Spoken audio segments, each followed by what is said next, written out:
السلام علیکم، میرا نام محمد عقیل احمد ہے اور جو میں نے سلسلہ شروع کیا ہوا ہے عرب کی تاریخ، قبیلوں اور اقسام کے حوالے سے، یہ اس کا 73 حصہ ہے۔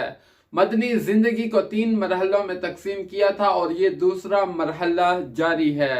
سلسلے کو آگے بڑھاتے ہوئے غزوہ غابہ یا غزوہ ذی کرد، یہ در حقیقت غزوہ جو ہوا یہ بنو فزارہ کے خلاف ہوا، کیونکہ نبی کریم صلی اللہ علیہ وسلم کے مویشی ایک جگہ پہ چر رہے تھے تو وہاں پہ عبد الرحمن فزاری نے حملہ کیا اونٹوں پر اور اونٹوں کو لے کر چلا گیا۔ یہ جو واقعہ ہے صلح حدیبیہ کے بعد اور خیبر سے 3 دن پہلے کا کہا جاتا ہے۔ حضرت سلمہ بن اکوع رضی اللہ تعالی عنہ سے مروی ہے، وہ فرماتے ہیں کہ میں ابو طلحہ کے گھوڑے پر سوار تھا اور یہ اونٹ چرانے والے آپ صلی اللہ علیہ وسلم کے غلام حضرت رباح رضی اللہ تعالی عنہ اور ایک چرواہا یہ لے کر وہاں پہ پہنچے ہوئے تھے۔ تو عبد الرحمن فزاری نے رسول اللہ کا جو چرواہا تھا اسے قتل کر دیا۔ تو حضرت سلمہ بن اکوع رضی اللہ تعالی عنہ نے جو گھوڑا تھا ان کے پاس ابو طلحہ کا، اس سے اترے اور وہ گھوڑا حضرت رباح کو دیا، کہا کہ اسے ابو طلحہ کے حوالے کر دو اور نبی کریم صلی اللہ علیہ وسلم کو اس کی خبر دے دو۔ تو اس کے بعد حضرت سلمہ بن اکوع رضی اللہ تعالی عنہ ایک پہاڑی پر چڑھے اور مدینہ کی طرف رخ پھیر کر کہا، یا صباحا یا صباحا یا صباحا، کہ صبح کے وقت حملہ ہو گیا ہے۔ تو اس کے بعد حضرت سلمہ بن اکوع رضی اللہ تعالی عنہ اس ٹیلے سے نیچے اترے اور ان کا پیچھا کیا، تیر چلاتے رہے اور ان کے پیچھے چلتے رہے، یہاں تک کہ بہت سارے لوگوں کو انہوں نے تیر مارے جس سے وہ زخمی ہوئے۔ اور جب کوئی سوار ان کے پیچھے آتا تو یہ درخت کے پیچھے چھپ جاتے اور پھر اس کو تیر مار کر زخمی کر دیتے، اور یہ ان کے پیچھے بھاگتے رہے اور وہ آگے چلتے رہے، یہاں تک کہ بوجھ کی وجہ سے انہوں نے 30 نیزے اور 30 چادریں بھی نیچے پھینک دی اور خود آگے کی طرف بھاگنا شروع ہو گئے۔ تو حضرت سلمہ بن اکوع ان کے پیچھے جا رہے تھے اور جو نیزے اور چادریں تھی وہاں پہ تھوڑے تھوڑے پتھر رکھ رہے تھے تاکہ نبی کریم صلی اللہ علیہ وسلم اور صحابہ کرام کو معلوم ہوئے کہ یہ دشمن سے چھینے ہوئے ہیں، لیکن انہوں نے پیچھا نہیں چھوڑا، پھر بھی ان کے پیچھے چلتے جا رہے تھے۔ اور پھر وہاں پہ ایک پہاڑی کے موڑ کے ساتھ وہ رک گئے اور وہاں پہ انہوں نے کھانا کھایا۔ حضرت سلمہ بن اکوع رضی اللہ تعالی عنہ بھی ایک پہاڑ کی چوٹی پر کھڑے ہو گئے۔ پھر اس کے بعد ان کے کچھ لوگ آئے جو 4 کی تعداد میں تھے، تو جب ایک دوسرے کی آواز سنائی دینے لگی تو حضرت سلمہ بن اکوع رضی اللہ تعالی عنہ نے فرمایا کہ اگر میں کسی کے بھی پیچھے لگ جاؤں تم میں سے تو میں تمہیں پا لوں گا، تمہیں پکڑ لوں گا، لیکن اگر تم میں سے کوئی میرا پیچھا کرے گا تو وہ ہرگز مجھے نہیں پا سکے گا۔ اور یہ بات سنتے ہی وہ لوگ پھر واپس چلے گئے اور پھر ایک تنگ گھاٹی میں وہاں بیٹھ کے وہ دوپہر کا کھانا کھانے لگے، اور وہیں میں ایک چوٹی پہ بیٹھ کے ان کا انتظار کرنے لگا اور ان پہ نظر رکھے ہوئے تھا۔ اور اتنے میں صحابہ کرام کا دستہ بھی آ گیا۔ حضرت اخرم، حضرت ابو قتادہ، حضرت مقداد بن اسود رضی اللہ تعالی عنہ وہاں پہنچ گئے۔ تو حضرت اخرم رضی اللہ تعالی عنہ نے عبد الرحمن فزاری کے گھوڑے پہ حملہ کیا اور زخمی کر دیا۔ جواباً عبد الرحمن نے حملہ کیا اخرم پر اور اسے قتل کر دیا نیزے کے ذریعے سے۔ اور پھر اس کے بعد حضرت ابو قتادہ رضی اللہ تعالی عنہ نے فوراً عبد الرحمن پر حملہ کیا نیزے سے اور اسے قتل کر دیا۔ اور سورج غروب ہونے سے پہلے یہ لوگ ذی کرد نامی چشمے پہ پہنچ گئے، لیکن میں نے ان کو چشمے کے قریب نہیں جانے دیا۔ وہ پیاسے تھے، پانی پینا چاہتے تھے، لیکن میں نے انہیں پانی نہیں پینے دیا۔ اور جب سورج غروب ہو چکا تو اس کے بعد نبی کریم صلی اللہ علیہ وسلم تشریف لے آئے اور آپ صلی اللہ علیہ وسلم سے حضرت سلمہ بن اکوع رضی اللہ تعالی عنہ نے جو داستان تھی وہ سنائی اور فرمایا کہ میں نے انہیں پیاسے ہونے کے باوجود پانی نہیں پینے دیا۔ اور حضرت سلمہ بن اکوع نے آپ سے فرمایا کہ اگر آپ مجھے 100 لوگ دے دے تو میں ان کے جو گھوڑے ہیں زین سمیت لے کر آ جاؤں گا۔ تو نبی کریم صلی اللہ علیہ وسلم نے فرمایا کہ اگر تم نے ان کو قابو پا لیا ہے تو اب ان کے ساتھ نرمی والا معاملہ کرو۔ تو اس کے بعد نبی کریم صلی اللہ علیہ وسلم نے فرمایا کہ آج کے دن بہترین شاہ سوار جو تھے وہ حضرت ابو قتادہ رضی اللہ تعالی عنہ تھے، اور جو بہترین پیادہ تھے وہ حضرت سلمہ بن اکوع رضی اللہ تعالی عنہ تھے۔ اور اس غزوے کے نتیجے میں جو مال غنیمت حاصل ہوا، نبی کریم صلی اللہ علیہ وسلم نے حضرت سلمہ بن اکوا رضی اللہ تعالی عنہ کو 2 حصے دیے، ایک سوار کا اور ایک پیادہ کا۔ اور نبی کریم صلی اللہ علیہ وسلم نے حضرت سلمہ بن اکوا کو یہ شرف بخشا کہ جب مدینہ واپس ہوئے تو اپنی ازبال نامی اونٹنی پر اپنے پیچھے سوار کیا۔ اور اس غزوہ کے دوران جو مدینے کا انتظام سنبھالنے والے تھے وہ حضرت ابن ام مکتوم رضی اللہ تعالی عنہ تھے اور علم بردار حضرت مقداد بن عمر رضی اللہ تعالی عنہ۔ غزوہ خیبر جو تھا یہ مدینہ سے 100 میل دور تھا شمال کی جانب، اور یہ ایک بڑا شہر تھا، یہاں پہ کھیتیاں بھی تھی اور اس میں بڑے بڑے قلعے بھی تھے،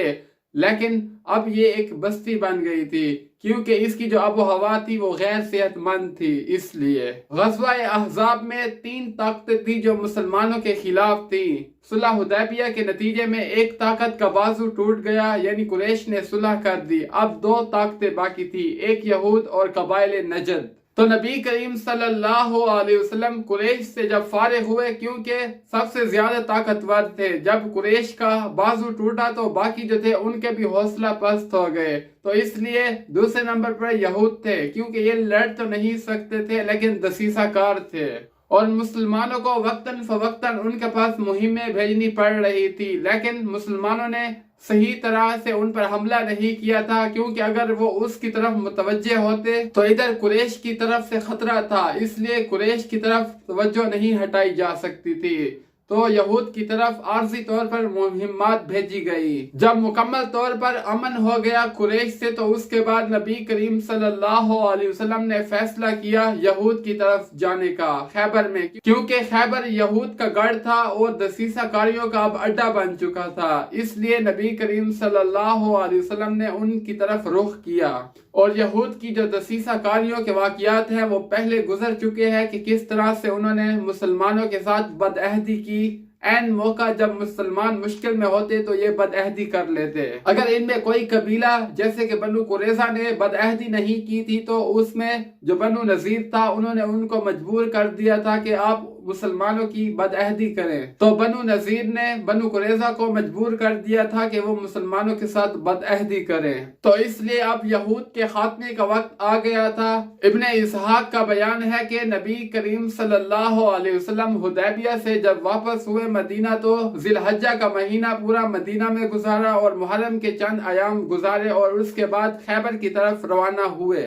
مفسرین کا بیان ہے کہ جو خیبر ہے یہ اللہ تعالیٰ کا وعدہ ہے، جو اللہ تعالیٰ نے قرآن مجید میں ارشاد فرمایا وعدکم اللہ مغانم کثیرۃ تأخذونہا فعجل لکم ہذہ، کہ اللہ تعالیٰ کا وعدہ ہے کہ تمہیں بہت سارے اموال غنیمت عطا کرے گا، اگر تم اس کو حاصل کرو گے تو وہ جلد تمہیں مل جائیں گے۔ اس آیت میں جو فوری ادا کرنے کا ذکر ہے اس سے مراد صلح حدیبیہ ہے، اور جو بہت سارے اموال سے مراد خیبر ہے۔ اسلامی لشکر کی تعداد صلح حدیبیہ کے موقع پر منافقین اور کمزور ایمان والے نہیں گئے تھے، وہ اپنے گھروں میں رہ گئے تھے۔ اب جب خیبر کے لیے جا رہے تھے وہاں پہ مال غنیمت بھی ملنے والا تھا، اس لیے منافقین جو تھے اور کمزور ایمان والے یہ بھی جانا چاہتے تھے، لیکن اللہ تعالیٰ نے نبی کریم صلی اللہ علیہ وسلم کو حکم دے دیا تھا کہ صرف وہی لوگ جائیں گے،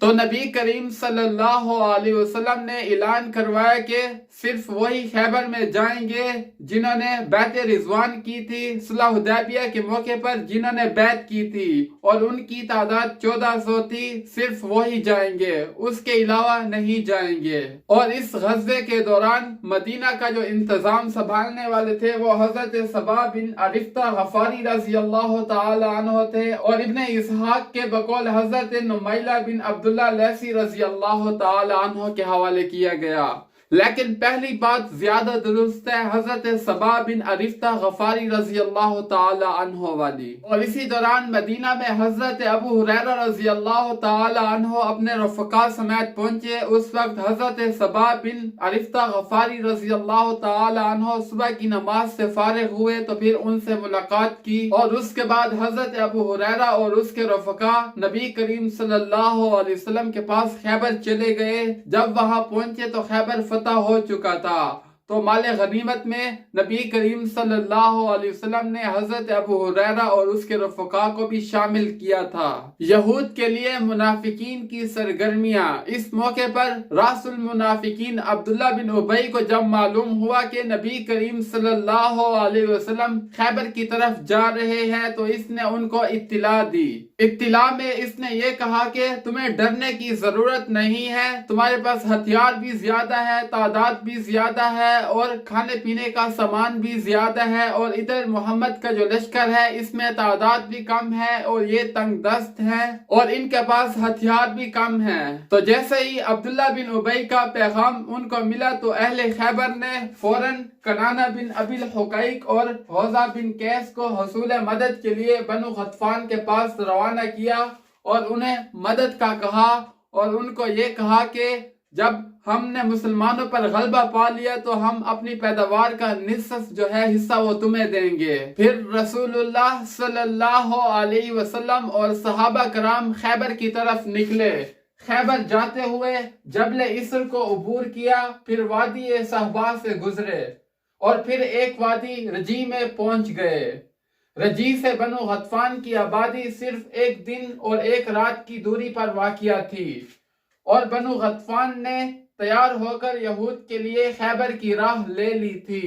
لیکن ابھی وہ تھوڑا دور ہی گئے تھے کہ ان کو شور سنائی دیا اور اس شور اور شغب کی وجہ سے ان کو یہ لگا کہ مسلمانوں نے حملہ کر دیا اور ان کے جو مویشی ہیں اور بچے ہیں ان کو لے جائیں گے، اس لیے انہوں نے واپسی کی راہ اختیار کر لی اور خیبر کی طرف نہیں گئے۔ اور اس کے بعد آپ کے پاس 2 ماہر راستہ بتانے والے بلائے گئے اور آپ نے ان سے کہا کہ ہمیں کوئی ایسا راستہ بتاؤ جو مدینہ کے بجائے شام سے ہمیں خیبر کی طرف لے چلے۔ آپ کا مقصد یہ تھا کہ وہ بھاگ کر شام کی طرف نہ جائیں بلکہ ہم ان کے آگے ہوں اور دوسری طرف ہم یہود اور غطفان کے درمیان حائل ہو جائیں گے۔ اور جو راستہ بتانے والا تھا اس کا نام حسیل تھا، تو اس لیے نبی کریم صلی اللہ علیہ وسلم نے اس سے دریافت کیا کہ کوئی ایسا راستہ بتاؤ جو کہ ہم شام کی طرف سے خیبر پہنچے مدینہ کی بجائے۔ تو اس کے بعد حسیل جو ہے ایک اور راستے پر لے گیا، وہاں سے آگے متعدد راستے جا رہے تھے۔ حسیل نے وہاں پہنچ کر نبی کریم صلی اللہ علیہ وسلم سے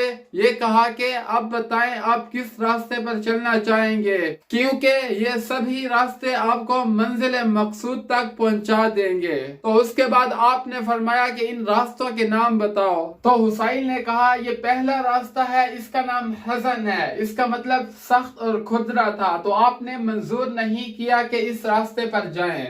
اور دوسرا اس نے بتایا شاش، جس کا مطلب ہے تفرق اور اضطراب والا، تو آپ نے اس پر بھی چلنے سے انکار کر دیا۔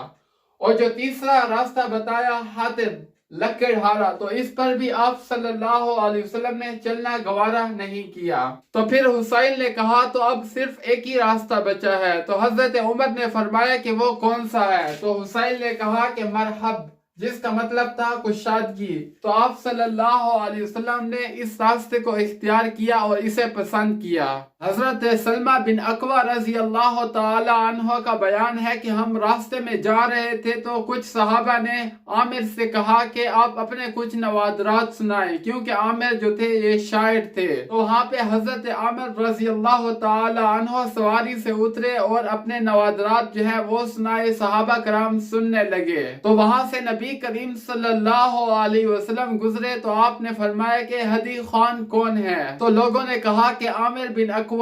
تو نبی کریم صلی اللہ علیہ وسلم نے فرمایا کہ اللہ اس پر رحم کرے۔ تو ان لوگوں میں سے ایک شخص نے کہا کہ اب عامر کی جو شہادت ہے اس پر واجب ہو گئی۔ تو صحابہ کرام نے فرمایا کیوں نہ آپ صلی اللہ علیہ وسلم اس کی درازی عمر کے لیے دعا کرتے۔ صحابہ کرام رضوان اللہ تعالی علیہم جانتے تھے کہ جنگ کے موقع پر جب آپ صلی اللہ علیہ وسلم کسی کے لیے مغفرت کی دعا کرتے ہیں تو وہ اس جنگ میں شہید ہو جاتا ہے۔ ہے۔ تو اس لیے صحابہ کرام نے فرمایا کہ آپ نے ان کی درازی عمر کے لیے دعا کیوں نہیں کی، تاکہ ہم اس کے اشعار اور ان کے نوادرات سنتے رہتے۔ اور اس کے بعد ایک مقام پر پہنچ کے صحابہ کرام نے عصر کی نماز ادا کی، اور اس کے بعد توشے میں ان کے پاس ستو تھے، تو صحابہ کرام اور نبی کریم صلی اللہ علیہ وسلم نے ستو تناول کیے، اور اس کے بعد مغرب کی نماز کا وقت ہوا تو مغرب کی نماز ادا کی۔ اور مغرب کی نماز ادا کرنے کے لیے آپ اور صحابہ کرام نے صرف کلی کی،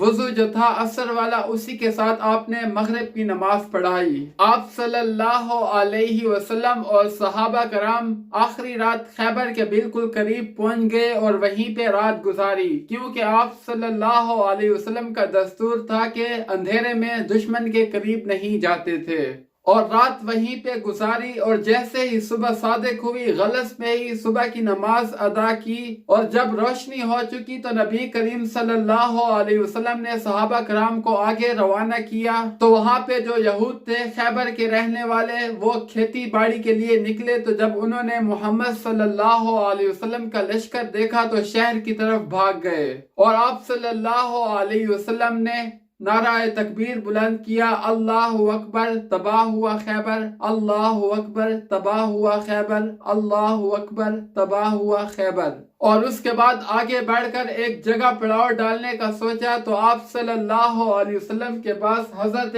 حباب بن منذر رضی اللہ تعالی عنہ تشریف لے آئے، اور آپ سے فرمایا کیا اس جگہ کے لیے اللہ تعالیٰ نے آپ کو فرمایا ہے کہ آپ یہاں پہ پڑاؤ ڈالیں، یا آپ کی یہ جنگی تدبیر ہے؟ تو آپ صلی اللہ علیہ وسلم نے فرمایا کہ یہ محض جنگی تدبیر ہے۔ تو حضرت حباب بن منذر رضی اللہ تعالی عنہ نے فرمایا کہ یہ جگہ درست نہیں ہے، کیونکہ یہ جگہ جو ہے پستی میں ہے، اور وہ جو ہے ہمیں دیکھ رہے ہوں گے اور ہم انہیں نہیں دیکھ رہے ہوں گے، اور ان کے جو ماہر جنگجو ہیں وہ اس قلعے میں موجود ہوں گے، اور یہاں پہ کھجور کے باغ ہیں، اور یہ جگہ وبائی جگہ ہے، اور اگر وہ ہمارے اوپر وار کریں گے تو ان کا وار جو ہے ہمیں لگ جائے گا، لیکن ہمارا وار ان کو نہیں لگے گا، اور ہم انہیں نہیں دیکھ سکیں گے لیکن وہ ہمیں اچھی طرح سے دیکھ سکیں گے۔ اس لیے آپ ایک ایسی جگہ پڑاؤ ڈالنے کا حکم دیں جو ان تمام فسادات سے بچی ہوئی ہو۔ تو نبی کریم صلی اللہ علیہ وسلم نے فرمایا کہ آپ نے بالکل درست فرمایا ہے، اور اس کے بعد آپ صلی اللہ علیہ وسلم نے دوسری جگہ منتخب فرمائی، اور آپ صلی اللہ علیہ وسلم اور صحابہ کرام اس جگہ پہ پہنچ گئے